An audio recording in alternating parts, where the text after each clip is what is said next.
Hello, Israel. It's me, Real Planet, coming to you once again with another video. No rights to the video or music, strictly for educational purposes only. Let's listen to Woodward TV speak about harp and see what he has to say. Let's get into it, Israel. I may stop every now and then and say something, but we're going to see what he had to say. Let's get into it.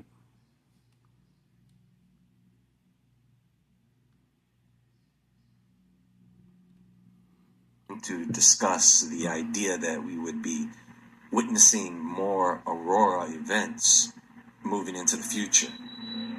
One video in particular that's over 5 years old now. Back then, I knew more and more people would be able to see these auroras as the sun became more active, and because we would be getting hit with more exotic cosmic particles. Now, last month we had some auroras hit the sky over several areas around the world.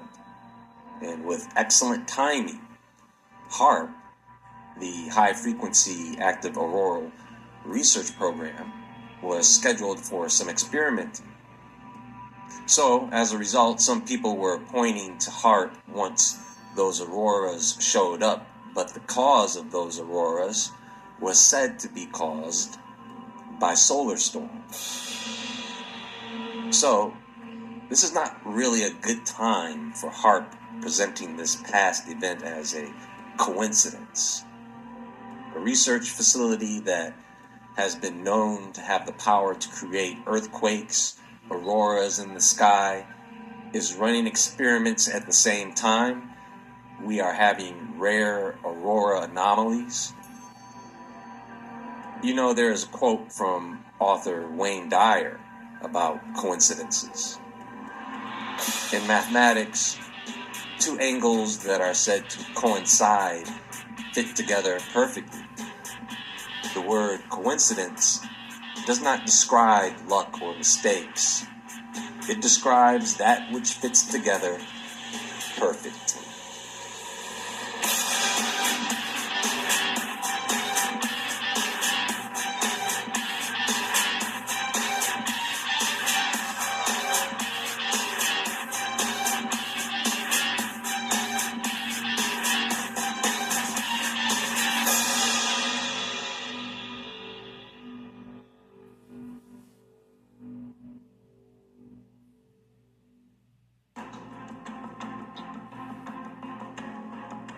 Solar storm, not HAARP, creates intense auroral display. This was published May 13th, 2024. The spectacular aurora sparked questions about possible connections to recent experiments by the High Frequency Active Auroral Research Program, or HAARP. While HAARP did operate a scientific campaign May 8th through the 10th, it had no connection to the solar storm, according to Jessica Matthews, HAARP director. The campaign supported research proposals from the University of Alaska Fairbanks to study mechanisms for the detection of orbiting space debris. We have been responding to many inquiries from the media and the public, Matthews said. The HAARP scientific experiments were in no way linked to the solar storm or high auroral activity seen around the globe. The May HAARP campaign was scheduled about a month and a half before the geomagnetic storm. The timing was purely coincidental. Geomagnetic storms are unpredictable, with lead times before a solar event is detected from Earth measured in minutes, not months. Now, that solar storm was one of the most powerful solar eruptions in 20 years, but they have been preparing for these events for a long time anyway. On May 8th, ground and space-based telescopes detected several massive solar eruptions aimed at Earth. So the Space Weather Prediction Center began to issue warnings. Billions of tons of solar plasma was released, causing a severe geomagnetic storm, the worst since 2003. It had the potential to wreak havoc on global infrastructure, but mostly resulted in auroras. Airlines rerouted flights to avoid increased cosmic radiation at the poles. New Zealand's Transpower shut down certain circuits. Minnesota Power and other grids worldwide took similar precautions and just started turning things off. Although detailed impacts, we all know that the power eventually is going to get cut off. It has nothing to do with the aurora. It has nothing to do with the solar flares coming to the earth or coming on the earth, as they say. Ain't nothing coming through the firmament, because nothing can get in and out of the firmament. So that's not true. But the power is going to get turned off. But it won't be from that. It'll be from them. Because when they're ready, anytime, they can turn our power off. It don't have nothing to do with the aurora. are often undisclosed due to confidentiality concerns among companies. So, if there was any major damage that those solar storms caused, they wouldn't tell you about it. Satellite operators face challenges. The International Space Station's crew avoided low shielded areas to minimize radiation exposure. The high shielded areas of the craft would be the sleeping quarters. UK-based company named Sen that streams 4K video from a satellite in low Earth orbit powered down its satellite to prevent damage, delaying observations of flooding in South America and wildfires in Canada. GPS signals were disrupted, affecting farmers in the Midwest. One South Dakota farmer's tractor drove in circles, and many reported GPS outages on social media. It seems that these disruptions in the internet and social media and certain things of that nature are going to increase, but I think people are going to be so used to it that they won't notice that anything is going on. The Hubble Space Telescope experienced accelerated orbital decay due to the storm. Now, this storm did show that coordinated efforts in the public and private sectors are effective, because most people were oblivious to anything strange happening other than the auroras. And as the sun approaches its peak activity in 2025, there is still more to come, so stay tuned. Now this month, folks, we've just had another blast from the sun hit us. Solar flare blast out strongest radiation storm since 2017. It's the sunspot region that just does not want to quit. Beastly sunspot AR 3697 has made headlines again just before it makes another exit. The sunspot region, formerly known as AR 36. So we know the earth is heating up, it's getting hotter. Okay, and we know summer is just beginning. Summer is just beginning. It's going to get extremely hot. Extremely hot. The sun is going to light this planet up, and it's going to get hot. You can tell in the water that the water is heating up. That's why so many marines and fish life is coming up on shore, because the water is too hot for them to swim in, as well as us. You notice if we go to the beach or whatever, the water is extremely warm instead of being cold. Because the earth is heating up, and ain't gonna be anywhere for them to go. But the earth or the sun is not gonna get them or heat this planet up. It's going to get hot, Israel. Extremely hot. We just getting started.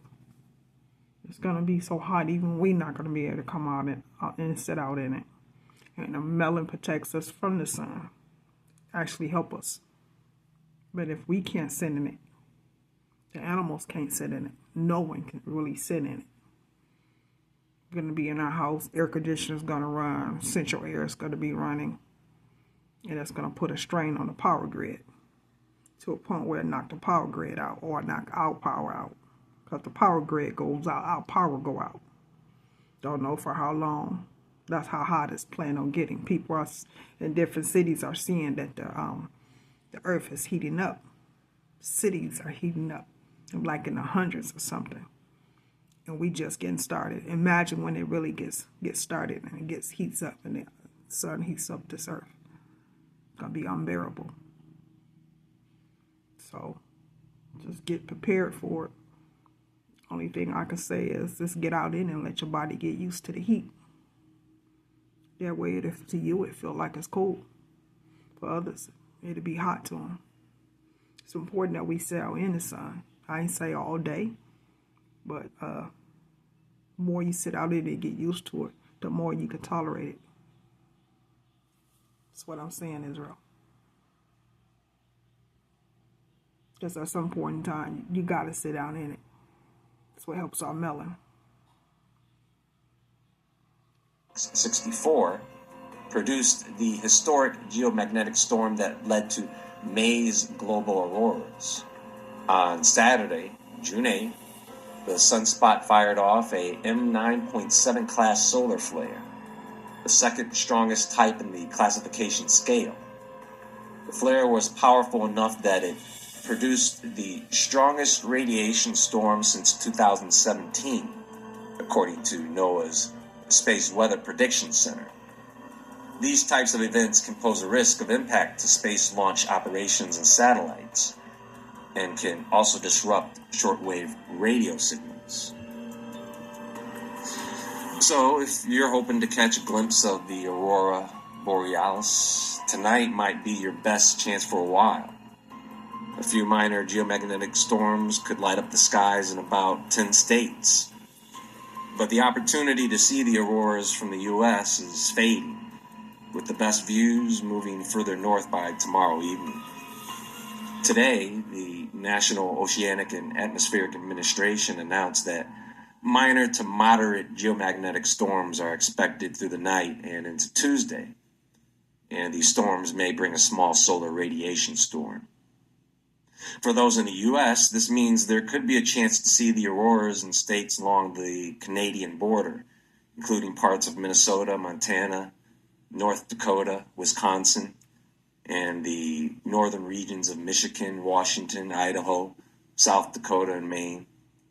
According to NOAA, almost all of Minnesota, Montana, and North Dakota could see the auroras, also northern Wisconsin and parts of Michigan. By Tuesday night, the best viewing spots will shift northward, limiting the aurora's visibility to fewer states, primarily Montana, North Dakota, Minnesota, and Wisconsin. And this is going to continue up to at least 2025, at least. How come nobody is asking what in the world is going on? Why are we supposed to sit here like that's normal? And I've been saying this for a few years now, actually, that all this... Because seeing it so many times for us is normal. We hear about it. We see it, with the heart machine, with their hydrogen collider. We see it. We see it taking place. It is normal for us. We okay, we see the Aurora. They said the flares is coming down, it's hitting the earth and everything. If that was actually happening, when they knock out our power, with that much radiation in the atmosphere, would that knock out our power, Israel? It would. So, are they fabricating it? We don't know. But for them saying, that we're seeing the auroras in the sky. Excuse me. Yeah, we used to it because we always hearing it. I mean, you hear it for so much for so long, you start to believe it. I mean, it's like, okay, and now what? It's funny that they're the only ones who seeing it. We don't see it. We don't see it in our neighborhood. Only for those who wants to see it. See it. But for us, we don't really care. We don't care. We hear it so much, we used to it. This was going to happen. Me and a bunch of other people. We knew the auroras would increase, and people in different parts of the world would see them. We knew there would be more sky anomalies, more reasons than ever to keep aircraft grounded. Hey, at least this they can't blame on climate change. So Israel, when they see this aurora in the sky and they see the solar flares has come into our atmosphere and hit the earth and knocked out all communication and power grid and everything, you know it's going to be them. You know it's going to be them. They're going to knock the power out. They're going to, flip the switch and knock the power out and then blame it on the aurora. We've been seeing this for how long now? For a long time. Funny, our power's not going out.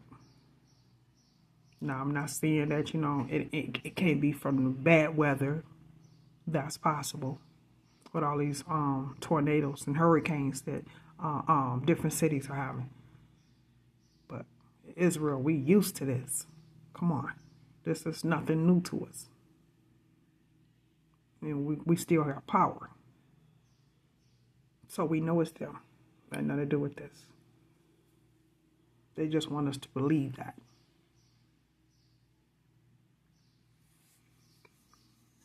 Now, for the best viewing experience, I think it's between 10 p.m. and 2 a.m. Ideally, around midnight is when you should be able to see the auroras the best. But it might be hard to see in the urban areas with a lot of lights. But if you're in the right area, grab your camera and see if you can get a few shots.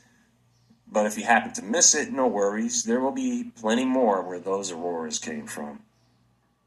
Now, if this is the aurora and it's supposed to be radiation, why in the hell would we want to sit out there to take pictures and to look at it? For what? No. And it ain't something I'm going to sit out there and go ooh and ah over. Knowing you're saying that this is radiation.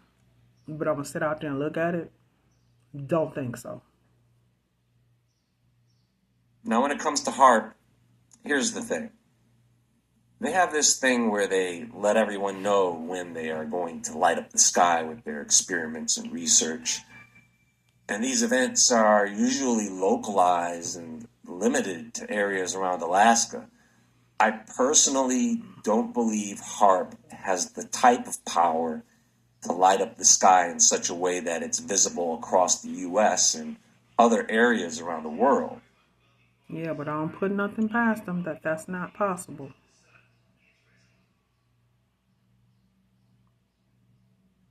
I don't put it past them. Because they're so desperate, they're willing to do anything. And Antarctica. I just don't think HAARP alone could produce both aurora rings at both poles of the planet and then some. But just like with CERN, when you tell people that you have the technology to do these things and then you do them, you can't blame them for being suspicious of HAARP's activities. For example, just last year in November, their experiments focused on the ionosphere, the region of the atmosphere between 30 and 350 miles above the Earth's surface. The scientists investigated ionosphere mechanisms that cause optical emissions, such as auroras. They investigated how satellites could use plasma waves in the ionosphere for collision detection. Each day, the air glow was visible up to 300 miles from the HAARP facility in Gakona. The site lay about 200 miles northwest of Anchorage and 230 miles southeast of Fairbanks, or about 300 to 350 kilometers. Now, that's a pretty big area, but it's not the world. And they told everybody like it was a sight to see. They wanted people to see it. HAARP created air glow by exciting electrons in Earth's ionosphere with on and off pulses of high-frequency radio transmissions. HAARP's ionospheric research instrument, a phased array of 180 high-frequency antennas spread across 33 acres, and that radiated 3.6 megawatts into the upper atmosphere and ionosphere at that time. The air glow, when it was visible, appeared as a faint red or possibly green patch. Because of the way the human eye operates, the air glow was easier to see when looking just to the side. So HAARP created an air glow at a specific point in the sky.